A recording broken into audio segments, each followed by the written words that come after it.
नमस्कार, आप देख रहे हैं हमारी खास पेशकश लीगल हेल्पलाइन। मैं हूं आपके साथ रेशु त्यागी। अपने इस लोकप्रिय कार्यक्रम में हम रोजमर्रा की जिंदगी की समस्याओं से जुड़े कानूनी मसलों पर आपकी शंकाओं का समाधान करते हैं। आज हम आपको प्रवासन कानून या इमिग्रेशन कानून के बारे में जानकारी देंगे। भारत में प्रवासन कानून या इमिग्रेशन कानून विशेष कानूनों से नियंत्रित किए जाते हैं। ये नागरिकता अधिनियम 1955, वीजा नियम 2000 और अन्य अधिनियमों द्वारा निर्धारित होते हैं। विभिन्न प्रकार के वीजा जैसे कि परमानेंट, टूरिस्ट और व्यापारिक वीजा के अनुसार यात्रा की अनुमति होती है। प्रवासी को विभिन्न प्रावधानों का पालन करना पड़ता है, जैसे कि वीजा की मान्यता, नागरिकता और पहचान प्रमाणित करना। इन कानूनों का पालन करना महत्वपूर्ण है। ये देश की सुरक्षा और अनुशासन को बनाए रखने में मदद करते हैं। तो ये थी कुछ बुनियादी जानकारी। विस्तार में जानकारी देंगे हमारे आज के कानूनी विशेषज्ञ ऋषिपाल सिंह जी। सर, बहुत स्वागत है आपका। नमस्कार जी। तो ऋषिपाल जी, आपको प्रवासन कानून या इमिग्रेशन कानून से जुड़े तमाम कानूनी पहलुओं की आज जानकारी देने वाले हैं। अगर आपका कोई सवाल है तो आप फोन करके राय ले सकते हैं। फोन लाइंस खुल चुकी हैं। 2 नंबर आपकी टीवी स्क्रीन पर है, 012061279667 और 012061279668। दोनों में से किसी भी एक नंबर पर आप डायल करें और आज के विषय से संबंधित कानूनी जानकारी आप हासिल कर सकते हैं। सर, सबसे पहले हमारे तमाम दर्शकों को ये बताएं कि इमिग्रेशन और एमिग्रेशन में क्या कुछ फर्क होता है। देखिए इशू, जब हम बात करते हैं इमिग्रेशन और एमिग्रेशन की बात करते हैं, हम तकनीकी रूप से सुनने में दोनों शब्द जो हैं वो एक जैसे रखते हैं, और अगर हम उसके मीनिंग को देखते जाते हैं तो वो दोनों एक तरह से बिल्कुल एक दूसरे के अपोजिट और बहुत ही एंटायरली डिफरेंट शब्द हैं। इमिग्रेशन का मतलब है कि भाई आप किसी दूसरे देश में जाते हैं रहने के लिए, जब आप देश में जाते हैं, और इमिग्रेशन का मतलब है कि जब आप अपने स्थान को छोड़ते हैं। तो दोनों का जो पर्पस है, एक उस स्थान में अंदर आना है और एक स्थान को छोड़ने का है। दोनों जो शब्द है वो अंतर्राष्ट्रीय स्तर पर इस्तेमाल किए जाते हैं। अंतर्राष्ट्रीय स्तर पर जितने भी जो अप्रवासी होते हैं, वो अप्रवासी चाहे भारतीय हों या और दूसरे देश के हों, उनसे संबंधित जो नियम है उन नियमों को प्रभावित किया जाता है। और ये नियम जो है इन जो दोनों शब्दों से बहुत ज्यादा प्रभावित होते हैं। आपने देखा होगा, विशेष तौर पे इमिग्रेशन की जब बात करते हैं तो अमेरिका की बात करते हैं, यूएस की बात करते हैं। भिन्न समय पर अमेरिका, यूएस के अलावा यूके की बात करते हैं। भिन्न समय पर हम देखते हैं कि उनके वीजा की पॉलिसीज में उनमें बदलाव होता है। तो ये पॉलिसी जो है इमिग्रेशन की, जब कोई व्यक्ति हमेशा के लिए ये स्थायी तौर पे अपने स्थान को छोड़ के चला जाता है, और दूसरी स्थिति वो है जब वो उसको छोड़ के किसी एक स्थान पे बसने की स्थिति करता है कि वो इमिग्रेट हो जाता है, वहां पे आ जाता है। तो इन दोनों स्थितियों को कानूनी रूप से जो इस्तेमाल किया जाता है, जो लीगल टर्म में एक दूसरे की जो विपरीत स्थिति को बताती हैं। और बहुत इंपॉर्टेंट है कि जब हम जितनी पॉलिसीज हम बनाते हैं उन पॉलिसीज को ध्यान में रखते हुए इन शब्दों को बहुत विशेष ध्यान रखा जाता है। जी सर, आपसे ये भी समझना चाहेंगे कि लोगों के लिए अप्रवासन के कौन से अवसर उपलब्ध है। विशु, जो हम अप्रवासन की बात जब हम करते हैं तो अप्रवासन शब्द को आप विशेष तौर पे देखिए वर्तमान परिप्रेक्ष्य में। वर्तमान परिप्रेक्ष्य में केवल वो बात नहीं है, जैसे मैंने आपको पहले कहा कि हम बात करते हैं अमेरिका की या यूके की, कि वहां पे लोग जाते हैं और यहाँ से अप्रवासी जो होती है वो लंबे समय के लिए वहां रहते हैं, काम करते हैं। अगर अप्रवासन की समस्या को हम एक बड़े स्तर पे देखा जाए तो बड़े स्तर पे, जैसे हमारे देश में वर्तमान रूप से आप देखेंगे जो CAA है, उस CAA का होना वो भी उस नीति को कहीं ना कहीं प्रभावित करता है। हम NRC की बात करते हैं, वो भी प्रभावित करता है। जैसे हमारे देश के नागरिक किसी और देश में जाते हैं और वहां पे प्रवास करते हैं और वहां पर रहते हैं, इसी प्रकार से हमारे देश के अंदर भी बहुत सारे ऐसे लोग जो इंसान होते हैं वो और मुल्कों से आते हैं, हमारे देश में रहते हैं। हमारे देश में यदा जो सब आप समझते सुनते हैं, क्या बांग्लादेश से लोग आते हैं, वो रहते हैं, नेपाल से लोग आते हैं बड़ी संख्या में, अफगानिस्तान से बड़ी संख्या में लोग आए हैं। तो अपने आप में जो ये दोनों स्थितियां हैं, ये दोनों स्थितियां इन दोनों बातों को तय करती हैं। तो ये दोनों ही स्थितियां, दोनों ही जो टर्म्स है इमिग्रेशन और एमिग्रेशन दोनों ही भारतीय नीतियों में इस तरफ बहुत ज्यादा केंद्र बिंदु है, क्योंकि जहां एक तरफ आपने देखा है कि यहाँ यूके के जब प्रधानमंत्री आते हैं या यूएस के प्रधानमंत्री की बात होती है, H1B वीजा की बात करते हैं, तो उसके ऊपर भी केंद्र सरकार तक का दिखा जाता है। तो दोनों स्थितियों के अंदर जो हमारे देश में ये जो दोनों टर्म्स है वो बहुत इंपॉर्टेंट है, और हमारी सारी जो विदेश नीतियां होती है इनको केंद्र में रख के बनाई जाती है। जी सर, कानूनी स्थायी निवासी का क्या कुछ अर्थ है, इसको भी आपसे समझना चाहेंगे।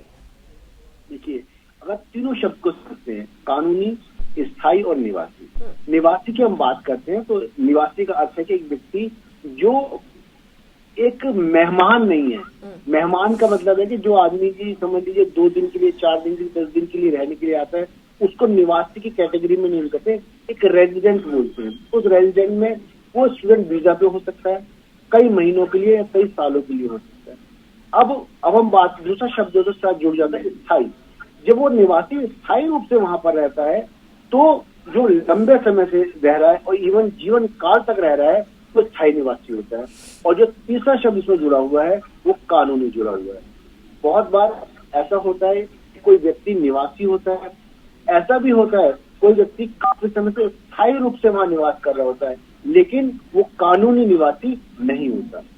जब किसी भी देश के अपने जो अप्रवासी कानून होते हैं, उन कानूनों के तहत जब किसी व्यक्ति को, जैसे हम बात करते हैं, बहुत कॉमन शब्द की हम इस्तेमाल करते हैं, वो अमेरिका की बात करते हैं, ग्रीन कार्ड होल्डर की बात करते हैं कि ऐसा व्यक्ति जिसको कानूनी रूप से स्थायी होने, निवासी होने का दर्जा दिया गया है, उसको हम ग्रीन कार्ड होल्डर बोलते हैं। तो ये कानूनी किसी भी व्यक्ति का स्थायी होना, निवासी होना और निवासी होते हुए कानूनी रूप से, जैसे आपने अभी कुछ समय पहले देखा होगा, कुछ समय जो टीवी एक फिल्म भी आई थी, शाहरुख खान फिल्म थी, की फिल्म थी, जिसको हम बात करते हैं, तो व्यक्ति आ जाते हैं और कई कई सालों तक किसी देश के अंदर वो रहते हैं, स्थायी रूप से रह रहे होते हैं, लेकिन कानूनी दर्जा नहीं होता।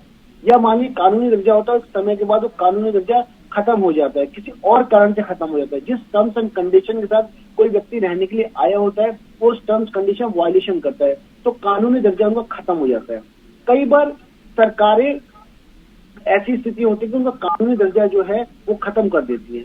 तो इसलिए इन तीनों शब्दों को अलग अलग तरीके से समझना है, कानूनी, स्थायी और निवासी। यानी ऐसा निवासी जिसको कानून के द्वारा वो सारे अधिकार प्राप्त हैं और जो काफी लंबे समय से किसी देश में प्रवास कर रहा है, वो कानूनी स्थायी निवासी कहलाया जाता है। जी, ग्रीन कार्ड के बारे में भी आपने सर साथ के साथ यहाँ पर जानकारी दी, इसको आपने विस्तार से यहाँ पर समझाया भी।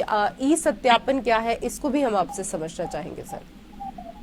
देखिए, ई सत्यापन जो टर्म्स है, अगर इन टर्म्स ऑफ हम बात करते हैं कि उसको हम इमिग्रेशन से संबंधित बात करते हैं, तो अब जैसे आपने कहा, जब ई कार्ड किसी व्यक्ति को मिलता है या किसी तरीके से किसी व्यक्ति को कानूनी स्थायी निवासी होने का दर्जा मिलता है, या कोई व्यक्ति जब वीजा अप्लाई करता है, या अब उससे पहले जो पासपोर्ट की बात करते हैं, तो उससे पहले जो 3 टर्म है, कानूनी स्थायी निवासी दर्जा मिलना, या ग्रीन कार्ड जो उसको मिलता है वो मिलना, या वीजा मिलना, तीनों स्थितियों में जो देश होता है जहाँ पर वो कोई व्यक्ति स्थायी कानूनी निवासी होने के लिए, या मान लीजिए ग्रीन कार्ड के लिए, या इवन शॉर्ट टर्म के लिए वीजा अप्लाई कर रहा है। अगर कोई व्यक्ति मान लीजिए स्टूडेंट वीजा भी ले रहा है या टूरिस्ट वीजा भी ले रहा है, तो ऐसी स्थिति में जो उसके अपने क्रेडेंशियल्स होते हैं, उन क्रेडेंशियल्स का सत्यापन होता है, उनकी वेरिफिकेशन होती है। और क्योंकि जैसे आप समझते हैं कि इस समय विश्व में सभी जगह इलेक्ट्रॉनिक क्रांति है, तो जब भी कोई ऐसी स्थिति आती है कि वीजा से संबंधित कोई शर्तें हैं या किसी व्यक्ति के क्रेडेंशियल को चेक किया जाना होता है, तो अब जो है वो ई सत्यापन द्वारा, ई वेरिफिकेशन द्वारा ये सबके सब तय किए जाते हैं। जब भी वीजा मिल रहा है, अगर मान लीजिए वीजा मिल रहा होता है, तो किसी व्यक्ति की जो लीगल जानकारी होती है वो, या उसको कोई केस पेंडिंग है वो, या और जो जितनी जगह मान लीजिए वो कोई व्यक्ति स्टूडेंट वीजा के लिए अप्लाई कर रहा है, तो जहाँ पे उसने स्टूडेंट वीजा अप्लाई किया वहां से काउंटर चेक होना, क्योंकि वहां पर काउंटर जो स्टूडेंट के लिए वहां पर उन्होंने उसको अलाउ किया है या नहीं किया है जो और बाकी बातें होती है। तो इन सारी बातों का फिजिकली वेरिफिकेशन ना होते जो ई वेरिफिकेशन होना, ये अपने आप में एक नई इलेक्ट्रॉनिक क्रांति का पार्ट है कि हर देश में अब धीरे धीरे ये परंपरा चालू हो गई। जी सर, आपसे ये भी समझना चाहेंगे कि अगर वीजा समाप्त हो जाता है तो क्या निर्वासित कर दिया जाता है? देखिए, अगर किसी व्यक्ति ने, अगर मान लीजिए स्टूडेंट, किसी ने व्यक्ति ने अगर मान लीजिए टूरिस्ट वीजा लिया है, तो टूरिस्ट वीजा जो होता है 60 दिन का, 90 दिन का टूरिस्ट वीजा होता है। यानी वो टर्म्स के साथ होता है कि जिस दिन आप उस देश में एंट्री कर रहे हैं और जिस दिन आपका आखिरी दिन है। जी। इसी प्रकार से जो स्टूडेंट वीजा होता है वो भी कुछ समय के लिए होता है, यानी इस दिन आप एंट्री कर रहे हैं और लास्ट 2 साल तक या 3 साल तक होता है। ऐसे ही कोई जॉब का वीजा होता है कुछ सालों के लिए, और निश्चित तौर पर हर देश का ये नियम होता है कि जब जिस दिन वीजा की जो टर्म्स एंड कंडीशन है अगर वो समाप्त हो जाती हैं तो किसी भी व्यक्ति को निर्वासित किया जा सकता है। कानून में यही अधिकार है। लेकिन कई बार ऐसी स्थिति आती है कि किसी व्यक्ति का जो वीजा है वो वीजा एक्सपायर हो रहा है या हो गया है, और ऐसी कानूनी परेशानी आ गई कि वो व्यक्ति बोनाफाइडली अपने वीजे को एक्सटेंड नहीं करा पाता।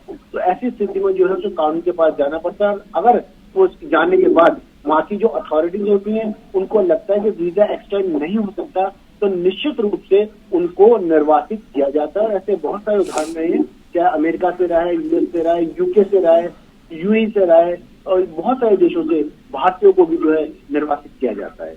ऐसे बहुत सारे उदाहरण हम पहले भी देख चुके हैं। जी सर, आज के विषय से संबंधित लीगल हेल्पलाइन आप देख रहे हैं और आज के विषय से संबंधित कानूनी जानकारी हमें दे रहे हैं अधिवक्ता ऋषिपाल जी। अगर आपका भी कोई सवाल है, इमिग्रेशन से जुड़ा हुआ कानूनी जानकारी आप हासिल करना चाहते हैं तो आप भी हमारे खास कार्यक्रम में कॉल कर सकते हैं। सर, ये बताएं कि भारत में अप्रवासियों के क्या कुछ अधिकार है? देखिए रिशु, अगर हम बात करते हैं अधिकारों की और विशेष तौर पर अप्रवासी लोगों के अधिकारों की बात करते हैं, तो विशेष तौर पर जब हम इस टॉपिक को जब भी सामने लाया जाता है और जब भी राजनीति में इस बात पे होती है और अंतर्राष्ट्रीय स्तर पर जब बात होती है तो कहा जाता है कि एक अप्रवासी अगर मान लीजिए उस देश का नागरिक नहीं है और उस देश के जो नागरिक के अधिकार जो होते हैं, जो सिटीजन राइट होते हैं, अगर उसके पास वो नहीं है, लेकिन इसके अलावा उसके पास और भी बहुत सारे अधिकार है। उनमें सबसे पहला जो अधिकार है वो मानवीय अधिकार है, यानी कि ह्यूमन राइट जो होता है वो हर प्रवासी का एक मानवीय अधिकार होता है। उसके अलावा जो आपराधिक कानून होता है कि एक व्यक्ति चाहे वो उस देश का नागरिक है चाहे वो उस देश का नागरिक नहीं है, तब भी अगर आपराधिक कानून किसी व्यक्ति पर लगेगा तो वो समान अधिकार हुए। ऐसा नहीं है नागरिकों के लिए जो आपराधिक कानून है या आपराधिक कानून में जो सजा है वो कुछ और होगी और जो अप्रवासी है उसके लिए और होगी। इसके अलावा जो श्रम कानून है वो भी बराबर है कि अगर मान लीजिए कोई प्रवासी है या कोई भारतीय नागरिक है तो दोनों को जो श्रम कानून है वो एक जैसे होंगे। जो समुद्री जो नियम होते हैं, ऐसे बहुत सारे जो आधार है, बहुत सारे अधिकार हैं, वो सबको प्राप्त है। वो ऐसा नहीं है कि केवल कोई व्यक्ति किसी देश का नागरिक है तो वही उन अधिकारों का इस्तेमाल कर सकता है। इसके अलावा जो शरणार्थी का अधिकार जो होता है, कोई प्रवासी अगर आपके देश में आ गया है और वो शरण मांग रहा है और उसका यही कहना है कि जिस देश से वो आया है उस देश के अंदर उसको जान का खतरा है और उसने कोई आपराधिक कृत्य नहीं किया है, तो ऐसी स्थिति में भी जो प्रवासी है उसको अधिकार रह सकता है और सभी जो कानूनी अधिकार है उन कानूनी अधिकारों का वो इस्तेमाल कर सकता है और धीरे धीरे उस देश की जो नागरिकता है उसको प्राप्त करने का अधिकार या बाकी जो अधिकार है वो प्राप्त किए जा सकते हैं। तो मानवीय अधिकार जैसे आप जैसे WHO की बात करते हैं तो या यूएन की बात करते हैं, यूएन बहुत सारे यूएन चार्टर्स के अंदर और बहुत सारे डिक्लेरेशन के अंदर इन सारे अधिकारों का जिक्र किया गया और ये कानूनी रूप से सभी देश को माननीय है, जो सबको इन सारे अधिकारों को मानना पड़ता है। जी सर, ये तो यहाँ पर बात हुई अप्रवासियों को लेकर, उनके अधिकारों को लेकर, पर भारत की उत्प्रवास नीति क्या कुछ है वो भी आपसे समझना चाहेंगे। देखिए, जैसे आपने इमिग्रेशन की बात की, जैसे कोई देश में लोग आकर रहते हैं, हमारे देश में लोग अगर इमिग्रेट करते हैं, ऐसे ही हम जानते हैं बहुत सारे जो व्यक्ति हैं वो हमारे देश से बाहर जाकर काम करते हैं, जिनको जो NRI हम बोलते हैं। और आपने ये भी देखा होगा कि बहुत बार जो हमारे लिए समिट्स होते हैं उन NRI को बुलाया जाता है और उनको सम्मान किया जाता है। तो इसी बात को ध्यान में रखते हुए जो हमारा विदेश विभाग होता है उसका काम ये होता है कि हमारे देश के नागरिक जो विदेशों में स्थायी रूप से बसे हुए हैं या किसी स्टूडेंट वीजा पे हैं या कोई और तरीके से वो बाहर गए हैं, तो वहां पर रहने के जो उनके अधिकार है या उनको जो कानूनी संरक्षण है वो उनको मिले। अगर उनके साथ वहां पर किसी तरह कोई ज्यादती होती है या मान लीजिए कोई आपराधिक कृत्य होता है तो उनको अधिकार होता है कि कंसर्न एम्बेसी जो होती है वो वहां पर जाकर वो कंसर्न वो सलाह ले सकते हैं। और भारतीय एजेंसी जो होती है, जो एम्बेसी होती है, वो उनको सारी कानूनी सहायता देती है। तो हमारे देश में जो बाहर जाते हैं, जो नागरिक बाहर काम करते हैं या किसी भी तरीके से बाहर जाने की कोशिश कर रहे हैं, स्टूडेंट वीजा पे जा रहे हैं, तो उनके जैसे हमने अपने पहले भी बताया कि जो यूएस में जो वीजा लगता है तो सरकार कोशिश करती है कि वीजा के नियम जो हैं वो इस तरीके से बने कि वो आसानी से जो वीजा जिनको मिल रहा है वो आसानी से वीजा लेके वहां जा सके, वहां पढ़ाई कर सके, या कोई जॉब करना चाहता है या अगर मान लीजिए किसी और तरीके जाना चाहता है तो पूरा जो विदेश डिपार्टमेंट जो विदेश विभाग होता है वो उनके पूर्ण रूप से सहायता करता है। जी सर, ये भी बताएं हमारे दर्शकों को कि भारत में अप्रवासन के लिए कौन जिम्मेदार है। देखिए, अगर हम बात करते हैं और ये समय ये देखा जाए तो ये अब की बात नहीं है, ये इसको आप कानूनी भाषा में या इतिहास की भाषा में ब्रेन ड्रेन कहा गया कि हमारे देश के अंदर से बहुत सारे जो पढ़े लिखे लोग हैं या जो तथाकथित जो टेक्निकल्स हैं वो हमारे देश में डॉक्टर्स, इंजीनियर, कहा जाता है कि यूएस के अंदर बहुत बड़ी संख्या में कहीं 30-40% जो है वो इंडियन डॉक्टर्स, इंजीनियर्स होते हैं। तो हम सब जानते हैं कि हमारे देश की जो इकोनॉमी है, इकोनॉमी की जो बढ़ना है, इकोनॉमी अच्छे रूप से काम करेगी, लेकिन इकोनॉमी का बढ़ना और हमारी जनसंख्या, उनके दोनों के मुकाबले में हमारे पास इसको स्वीकार करने में कोई दो राय नहीं है कि हमारे पास कंपैरेटिवली जो मौके हैं वो कम हैं। जब कम मौके होते हैं तो ऐसी स्थिति में जब हमारे देश के अंदर जो पढ़े लिखे लोग होते हैं, पढ़े लिखे समझ लीजिए, टेक्निकल समझ लीजिए, और जिनको अपनी जो उनकी जो योग्यता के हिसाब से उनको जब कार्य नहीं मिलता है या सैलरी नहीं मिलती है तो ऐसी स्थिति में वो लोग जो है देश को छोड़ के बाहर जो नौकरी करने के लिए चले जाते हैं। वो मान लीजिए कुछ समय के लिए जॉब के लिए जाते हैं, उसके बाद कानूनी दर्जा मिलता है, ग्रीन कार्ड मिलता है।